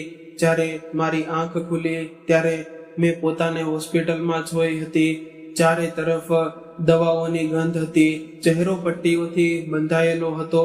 શરીર તૂટી રહ્યું હતું અને દિલ સંપૂર્ણ ખાલી થઈ ગયું હતું. મેં ધીમેથી આજુબાજુ જોયું. ત્યાં મારા પાસે ના તો મારો પતિ હતો, ના મારી દીકરી, ના મારી સાસુ. ત્યાં ફક્ત મારા મા બાપ બેઠા હતા અને મને બંને જોઈને રડી રહ્યા હતા. તેમની આંખો સૂજી ગઈ હતી, જાણે ઘણા દિવસોથી ઊંઘ્યા ન હોય. મને હોશમાં જોઈને તેઓ વધુ રડવા લાગ્યા હતા. મમ્મી મારો હાથ પકડીને કહેવા લાગી કે બેટા, અમને માફ કરી દે. અમે તને એ જાલિમ માણસ પાસે મોકલીને બહુ મોટી ભૂલ કરી છે. પપ્પા માથું ઝુકાવીને બેઠા હતા. તેમનો અવાજ કાંપી રહ્યો હતો. તેઓ કહી રહ્યા હતા કે બેટી, અમે તારી વાત નહોતી માની. અમે તને સમજ્યા નહોતા. અમે તારું દુઃખ નહોતું સમજ્યું. અમને માફ કરી દે. હું તમને જોઈ રહી હતી, પરંતુ મારા અંદર જાણે બધું મરી ગયું હતું. મારી પાસે આંસુ પણ બચ્યા નહોતા. મેં તેમને કંઈ કહ્યું નહોતું. મારી દીકરી વિશે પણ પૂછ્યું નહોતું, કારણ કે હું જાણતી હતી કે જો હું તેનું નામ લઉં તો હું સંપૂર્ણ તૂટી પડીશ. મેં ફક્ત ધીમેથી એટલું કહ્યું હતું કે પપ્પા, જો તમને ફરી મને એ જાલિમ માણસ પાસે મોકલવા માંગો છો તો હું ક્યારેય નહીં જાઉં. હું ક્યાંક બીજે જઈને રહી લઈશ. તમારું ઘર પણ છોડી દઈશ, પરંતુ હું ત્યાં પાછી નહીં જાઉં. મારો અવાજ નબળો હતો, પરંતુ મારો નિર્ણય પથ્થર જેવો મજબૂત હતો. પપ્પા તરત જ રડી પડ્યા હતા અને બોલ્યા, ના બેટી, હું એવું ક્યારે નહીં કરું. હું મારી પાસે જ રહેશે. તું મારી દીકરી છે. હવે તને કોઈ ક્યારેય કંઈ નહીં મોકલે. એ દિવસે પહેલીવાર મને લાગ્યું હતું કે તેમને મને સમજ્યા છે. હોસ્પિટલમાં ઘણા દિવસો સુધી મારો ઈલાજ ચાલ્યો હતો. મારો ચહેરો એટલો બળી ગયો હતો કે ડોક્ટરો પણ કહેતા હતા કે ઘણો સમય લાગશે, ખૂબ સમય લાગશે. દરેક દિવસે દુઃખ થતું હતું. જ્યારે પટ્ટી બદલાતી ત્યારે એવું લાગતું હતું કે જાણે ફરી જીવતી સળગાવી દીધી હોઉં. હું ક્યારેક આઈનામાં જોતી નહોતી. જોવાની હિંમત પણ નહોતી કરતી. થોડા દિવસો પછી જ્યારે મને હોસ્પિટલમાં રજા મળી ત્યારે હું મારા ઘરે આવી ગઈ. પરંતુ હવે હું પહેલાની જેવી છોકરી નહોતી રહી. મારા ચહેરા સાથે સાથે મારી નિર્દોષતા પણ સળગી ગઈ હતી. પછી થોડા દિવસો બાદ મેં એ માણસને છૂટાછેડા આપી દીધા હતા. હવે મારા અંદર તેના માટેના ડર બચ્યો હતો. ના કોઈ સંબંધ, ના કોઈ આશા હતી. હું ફક્ત હંમેશા માટે તેનાથી દૂર થવા માંગતી હતી. ત્યારબાદ હું મારી માસીના ઘરે રહેવા ચાલી ગઈ. મારી માસીએ મને દીકરીથી પણ વધારે પ્રેમ આપ્યો હતો. તેમણે મને છુપાવી નહોતી, પરંતુ સંભાળી હતી. તેમણે મને ભાર નહીં, પરંતુ સહારો માન્યો હતો. ત્યારથી જ મેં ફરી મારું ભણતર શરૂ કરી દીધું હતું. શરૂઆત સહેલી નહોતી. લોકો મને જોતા હતા, કેટલાય દયાથી, કેટલા આશ્ચર્યથી. પરંતુ હવે હું તૂટીને બેસી રહેવાની નહોતી. મેં ફરી પુસ્તકો હાથમાં લીધા. મેં પોતાને ફરી જોડવાનું શરૂ કર્યું. દિવસ રાત ભણતર કરી, દુઃખ સાથે ભણતર કરી, આંસુઓ સાથે ભણતર કરી અને આખરે એ મુકામ મેળવી લીધો જેના માટે હું ક્યારેય લડી હતી. હું એક કાબિલ વકીલ બની ગઈ હતી. એક સમય એવો હતો જ્યારે હું ખૂબ સુંદર હતી. લોકો મારી સુંદરતાની ખૂબ પ્રશંસા કરતા હતા. કહેતા હતા કે મારી આંખો ખૂબ સુંદર છે, મારો ચહેરો ખૂબ નૂરવાળો છે. પરંતુ એ જાલિમ માણસે મારા ચહેરાની આવી હાલત કરી દીધી હતી કે હું પોતાને આઈનામાં જોયા પણ ડરતી હતી. ઘણીવાર આઈના સામે ઊભી રહીને પાછી ફરી જતી હતી.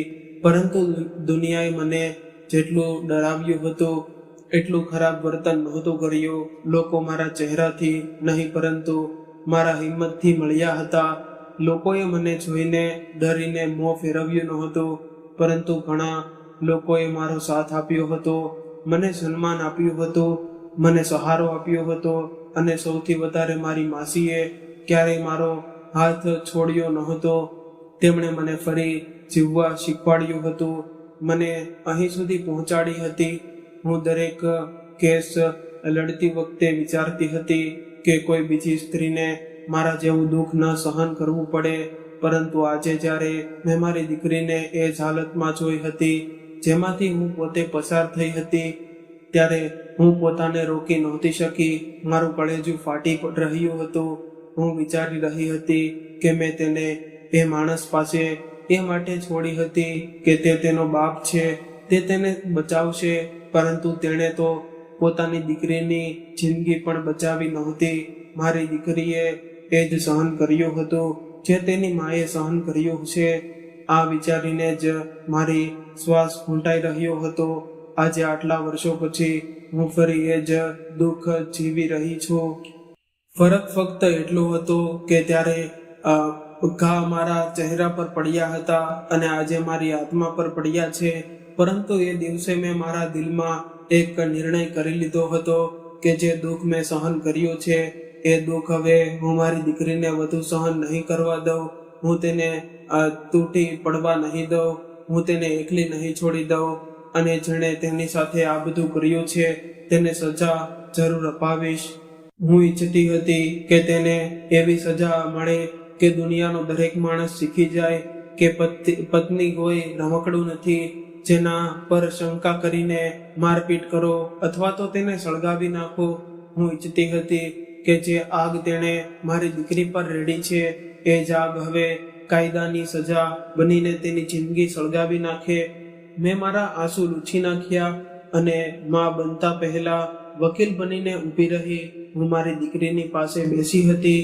તેનો હાથ પકડીને ખૂબ પ્રેમથી તેની પાસે બધી વાતો પૂછતી હતી. શરૂઆતમાં તે ખૂબ ડરી ગઈ હતી. તેનો અવાજ કાપી રહ્યો હતો, આંખોમાં દુઃખ હતું, પરંતુ મેં તેને વિશ્વાસ અપાવ્યો કે હવે હું છું ને હવે કોઈ તને હાથ પણ નહીં લગાડે. ધીમે ધીમે તેને બધું કહેવાનું શરૂ કર્યું. તેણે કહ્યું કે તેનો પતિ તેની ઉંમર કરતાં 15 વર્ષ મોટો છે. લગ્ન પછીથી જ તે તેના જુલ્મ કરતો હતો. દરેક વાત પર શંકા કરતો હતો. કોઈ સાથે વાત કરી લે તો ઝઘડો કરતો, કોઈને જોઈ લે તો આરોપ અને હસી દે તો તાણું, રડી પડે તો મરપીટ. તેણે જણાવ્યું કે તે તેને ઘરની બહાર પણ બહુ ઓછું જવા દેતો હતો. ફોન ચેક કરતો હતો, લોકોને મળવા દેતો નહોતો અને દરેક સમયે એ જ કહેતો હતો કે તેનો કોઈ બીજા માણસ સાથે સંબંધ છે. મારી દીકરી રડતા રડતા બોલી હતી, મેં કંઈ નહોતું કર્યું માં. હું તો ફક્ત દૂધવાળાને પૈસાનો હિસાબ પૂછતી હતી. તેણે જોઈ લીધું અને એ જ વાતને બહાનું બનાવીને મારો ચહેરો સળગાવી દીધો. જ્યારે મેં આ બધું સાંભળ્યું ત્યારે મારું લોહી ઉકળી ઉઠ્યું. મારા હાથ કાપવા લાગ્યા, પરંતુ આ વખતે કમજોરી નહીં, ગુસ્સાથી. હું જાણતી હતી કે આ મારી દીકરીનો કેસ નથી, આ એ બધી સ્ત્રીઓનો કેસ છે જેઓને શંકાના નામે જીવતી સળગાવી દેવામાં આવે છે. મેં એ જ ક્ષણે કેસ નોંધાવ્યો, પોલીસ પર દબાવ કરાવ્યું, મેડિકલ રિપોર્ટ લગાવ્યા, સાક્ષીઓ ભેગા કર્યા, પાડોશીઓના નિવેદન લીધા, હોસ્પિટલના કાગળો ભેગા કર્યા. દરેક પુરાવો મેં પોતાના હાથથી તૈયાર કર્યો. હું દરેક તારીખે જાતે ઊભી રહી. કોર્ટમાં મેં તેના વિરુદ્ધ ખૂબ જ કડક દલીલો કરી. મેં કહ્યું, આવો માણસ ફક્ત એક સ્ત્રીનો ગુનેગાર નથી પરંતુ આખા સમાજનો ગુનેગાર છે. જો તેને છોડવામાં આવશે તો તે વધુ જિંદગીઓ બરબાદ કરશે. મેં કોર્ટને જણાવ્યું કે કેવી રીતે તેણે વિચારપૂર્વક એ દ્રવ્ય ખરીદ્યું હતું, કેવી રીતે તેણે બાળકીને રૂમની બહાર મોકલી, કેવી રીતે દરવાજો બંધ કર્યો અને કેવી રીતે મારી દીકરીને તડપતી છોડી દીધી. મેં તેના દરેક ખોટાને એક પછી એક તોડી નાખ્યા. ક્યારેક તે કહેતો હતો કે આ અકસ્માત હતો, ક્યારેક કહેતો હતો કે ગુસ્સામાં થઈ ગયું, ક્યારેક કહેતો હતો મારી ભૂલ થઈ ગઈ. પરંતુ મેં સ્પષ્ટ કહી દીધું કે કોઈનો ચહેરો સળગાવી દેવું ભૂલ નથી, એ ઈરાદો હોય છે. આખરે કોર્ટે તેને દોષી જાહેર કર્યો અને તેને આજીવન કેદની સજા આપવામાં આવી. આજે જ 50 લાખ રૂપિયાનો દંડ પણ ફટકારવામાં આવ્યો. જ્યારે ચુકાદો સાંભળવામાં આવ્યો ત્યારે મારી આંખોમાં આંસુ આવી ગયા હતા, પરંતુ આ વખતે એ આંસુ કમજોરીના નહોતા, જીતના હતા. મને લાગ્યું આજે થોડું થયું, મોડું થયું, પરંતુ ન્યાય મળ્યો. મેં મારી દીકરીના છૂટાછેડા પણ કરાવી દીધા. હું નહોતી ઈચ્છતી કે ફરી ક્યારેય એ નર્ક સાથે કોઈ સંબંધમાં બંધાયેલી રહે. બધા કાગળો પૂરા થયા અને મારી દીકરીએ માણસથી હંમેશા માટે મુક્ત થઈ ગઈ. પછી મેં મહેશને પણ સ્પષ્ટ કહી દીધું કે આ મારી દીકરી છે અને તેની જિંદગી બરબાદ કરી દીધી. તમે તેને એવા ઘરમાં મોકલી જ્યાં તેની ચીજો સાંભળવામાં આવી, પરંતુ તેને બચાવવામાં આવી નહીં. પરંતુ હવે હું તેની સાથે બધું બરાબર થવા નહીં દઉં. હવે તે મારી સાથે રહેશે. મહેશ એ દિવસે માથું ઝુકાવીને ઊભા હતા. તેની આંખોમાં પસ્તાવો હતો. તેમણે મારી પાસે ઘણી માફી માંગી. તેમણે કહ્યું કે મને માફ કરી દે કવિતા. મેં તારા સાથે જે કર્યું છે હું જાણું છું. હું મારો બહુ મોટો ગુનેગાર છું. મને માફ કરી દે. હું બદલાઈ ગયો છું. તારા જવાથી પછી મેં ઘણું સહન કર્યું છે, પરંતુ મારા અંદર એટલો હિંમત નહોતો કે હું તેમને માફ કરી શકું. મારી માફી ફક્ત શબ્દોથી નથી મળતી, તેના માટે દિલ જોઈએ. અને મારું દિલ તો તેમણે વર્ષો પહેલા તોડી નાખ્યું હતું. તેમણે મારી જિંદગી બરબાદ કરી હતી. મારા ચહેરાને સળગાવી નાખ્યો હતો. મારા સપનાઓને છીનવી લીધા હતા અને મારી દીકરીથી દૂર કરી દીધી હતી. હું તેમને કેવી રીતે માફ કરી શકું? હું તેમને ક્યારે માફ કરી શકતી નહોતી.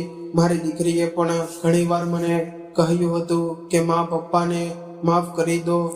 તમારા જવાથી પછી તેમણે ઘણું સહન કર્યું છે. દાદી પણ તેમને છોડીને ચાલી ગઈ હતી.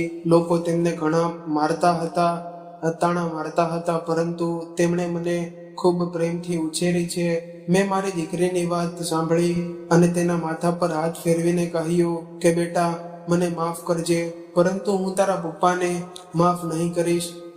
હું નફરત લઈને જીવવા નથી માંગતી, પરંતુ સંબંધ પણ નથી રાખવા માંગતી. બસ એટલું જ પૂરતું છે. ત્યારબાદ મેં મારી દીકરીને પોતાના પાસે રાખવાનું શરૂ કર્યું. મેં તેનો ઈલાજ કરાવ્યો. મોટા ડોક્ટરોની સલાહ લીધી. તેની ઘણી સર્જરી કરાવી. લાંબા અને દુઃખદાયક ઈલાજ પછી તેનો ચહેરો પહેલાથી ઘણો સુંદર થઈ ગયો હતો, પરંતુ મારા માટે તેની સાચી સુંદરતા તેના હિંમતમાં હતી. તે ફરીથી સ્મિત કરવાનું શીખી ગઈ હતી. પછી મેં તેની ભણતર આગળ વધાર્યું, તેને મજબૂત બનાવી અને થોડા સમય પછી તેના લગ્ન એક સારા વકીલ સાથે કરાવી દીધા, જે તેને ઇજ્જત આપતો હતો, તેને સમજતો હતો, તેના ભૂતકાળને નહીં પરંતુ તેના દિલને જોતો હતો. લગ્નના દિવસે મારી આંખોમાં ફરી આંસુ આવી ગયા હતા, પરંતુ આ વખતે ખુશીના, કારણ કે મારી દીકરી નવી જિંદગીમાં જઈ રહી હતી અને માથું ઊંચું રાખીને જઈ રહી હતી. હું મારી દીકરીને જોઈને પોતે પણ ખુશ રહેવા લાગી હતી. મહેશ પોતાની દીકરીને મળવા હતા. મેં અત્યારે તેમને રોક્યા નહોતા, કારણ કે આખરે તે તેનો પિતા હતો, પરંતુ હું તેમને મળતી નહોતી. હું તેમની સાથે વાત પણ કરતી નહોતી, કારણ કે હું તેમની સાથે કોઈ સંબંધ રાખવા માંગતી નહોતી. કેટલાય સંબંધો કાગળથી પૂરા થાય છે અને કેટલાય દિલથી, અને મારો સંબંધ તો તેમની સાથે વર્ષો પહેલા જ પૂરો થઈ ગયો હતો.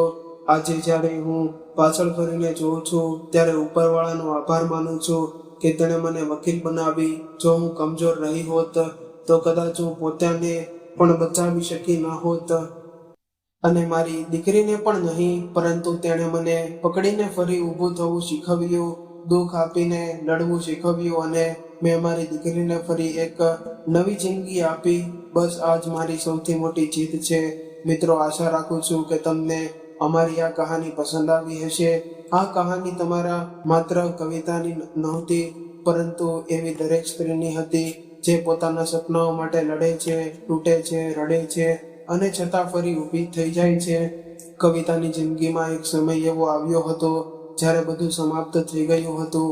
તેનો ચહેરો સળગી ગયો હતો, તેના સપનાઓ તૂટી ગયા હતા, તેનો વિશ્વાસ ખંડિત થઈ ગયો હતો અને તેને પોતાની જ દીકરીથી દૂર થવું પડ્યું હતું. પરંતુ તેણે પોતાને ક્યારેય સંપૂર્ણ રીતે હારતા દીધી નહોતી. તેણે પોતાના દુઃખને પોતાની કમજોરી નહીં પરંતુ પોતાની સૌથી મોટી તાકાત બનાવી દીધી હતી. જ્યારે દુનિયાએ તેના ચહેરા પરના ઘા જોયા ત્યારે તેણે દુનિયાને પોતાના હિંમતનો ચહેરો બતાવ્યો હતો. જ્યારે લોકોએ તેને દયા સાથે જોઈ ત્યારે તેણે પોતાના કામથી સન્માન મેળવ્યું હતું. અને જ્યારે જીવને તેને વારંવાર તોડનારનો પ્રયત્ન કર્યો ત્યારે તેણે દર વખતે ફરી ઊભા થવાનું પસંદ કર્યું હતું. કવિતાએ શીખવી દીધું હતું કે સ્ત્રીનું સાચું સૌંદર્ય તેના ચહેરામાં નથી પરંતુ તેના હિંમતમાં હોય છે. ચહેરા પરના નિશાન કદાચ ક્યારેય ન જાય પરંતુ હિંમત હોય તો માણસ ફરી પોતાની ઓળખ બનાવી શકે છે. કવિતાની સૌથી મોટી જીત એ નહોતી કે તે એક મોટી વકીલ બની ગઈ હતી. તેની સૌથી મોટી જીત એ હતી કે તેણે પોતાની દીકરીને ફરી જીવવું શીખવ્યું હતું. તેણે પોતાની દીકરીને ફક્ત ન્યાય જ અપાવ્યો નહોતો પરંતુ તેણે ફરીથી આત્મસન્માન આપ્યો હતો. તેણે પોતાની દીકરીને શીખવ્યું હતું કે કોઈ પણ સ્ત્રીનું જીવન કોઈ પુરુષની શંકા કે ક્રૂરતાથી સમાપ્ત થતું નથી. જો એક સ્ત્રી પોતાને મજબૂત બનાવી લે તો તે પોતાની બરાબર કોઈ થયેલી જિંદગી પણ ફરીથી બનાવી શકે છે. આ કહાની સમાજ માટે એક અરીસો છે. કેટલાય ઘરોમાં આજે પણ સ્ત્રીઓને સહન કહીને ચૂપ કરાવી દેવામાં આવે છે. તેમની ઈચ્છાઓને મહત્વ આપવામાં આવતું નથી. તેમના સપનાઓને નાની વાત માનવામાં આવે છે અને ઘણીવાર મારપીટને પણ ઘરની સામાન્ય વાત કહીને છુપાવી દેવામાં આવે છે. પરંતુ સત્ય એ છે કે જ્યાં એક સ્ત્રીના આત્મસન્માન પર ઘા પડે છે ત્યાંથી સંબંધો તૂટવા લાગે છે. કોઈ પણ સ્ત્રીને પોતાના સપનાઓ જીવવાનો હક છે, તેને ભણવાનો હક છે, તેને સન્માનથી જીવવાનો હક છે અને કોઈને પણ એ હક નથી કે તે શંકા, ગુસ્સો અને અહંકારના નામે તેને જિંદગી બરબાદ કરી નાખે. કવિતાએ પોતાની જિંદગીથી એક બહુ મોટો પાઠ આપ્યો હતો કે અન્યાય સામે ચૂપ રહેવું સૌથી મોટી ભૂલ છે. જો તેણે પોતાના માટે અવાજ ન ઉઠાવ્યો હોત તો કદાચ તે ક્યારેય પોતાને બચાવી ન શકી હોત અને પોતાની દીકરીને પણ નહીં તેણે બચાવી દીધું. કે કાયદો ત્યારે જ જીવંત બને છે જ્યારે કોઈ ડર્યા વગર સત્ય માટે લડે. અને કદાચ આ જ કારણ હતું કે તે પછી હજારો સ્ત્રીઓ માટે આશાનો ચહેરો બની ગઈ હતી. જ્યારે પણ કોઈ પીડિત સ્ત્રી તેની સામે આવતી તો ત્યારે તેને લાગતું કે જાણે તે પોતાનો ભૂતકાળ હોઈ રહી છે. અને કદાચ એ જ કારણ હતું કે તે દરેક કેસ દિલથી લડતી હતી કારણ કે તેને ખબર હતી કે એક સ્ત્રીના આંસુ પાછળ કેટલું મોટું દુઃખ છુપાયેલું હોય છે. અંતમાં બસ એટલું જ કહીશું કે જીવનમાં કેટલું પણ અંધારું આવી જાય માણસે આશા છોડવી નહીં કારણ કે સમય હંમેશા એક સરખો રહેતો નથી. જે માણસ આજે તૂટી ગયો હોય તે કાલે સૌથી મજબૂત બની શકે છે અને જે સ્ત્રી આજે રડી રહી હોય તે કાલે બીજાઓને હિંમત અપાવી દેખાઈ શકે છે. કવિતાએ પોતાના ઘાવોને પોતાની હાર નહીં બનાવવા દીધા. તેણે પોતાના દુઃખને પોતાથી શક્તિ બનાવી અને અંતે પોતાની દીકરીને નવી જિંદગી આપી. બસ આ જ તેની સાચી જીત હતી. મિત્રો, જો તમને આ કહાની દિલથી સ્પર્શી હોય તો વિડીયોને લાઈક જરૂર કરજો. ચેનલ પર નવા હોય તો ચેનલને સબસ્ક્રાઇબ કરજો. નોટિફિકેશન બેલ દબાવવાનું ભૂલશો નહીં જેથી આવનારી લાગણીસભર અને પ્રેરણાદાયક કહાનીઓ તમને સૌથી પહેલા મળે. ધન્યવાદ.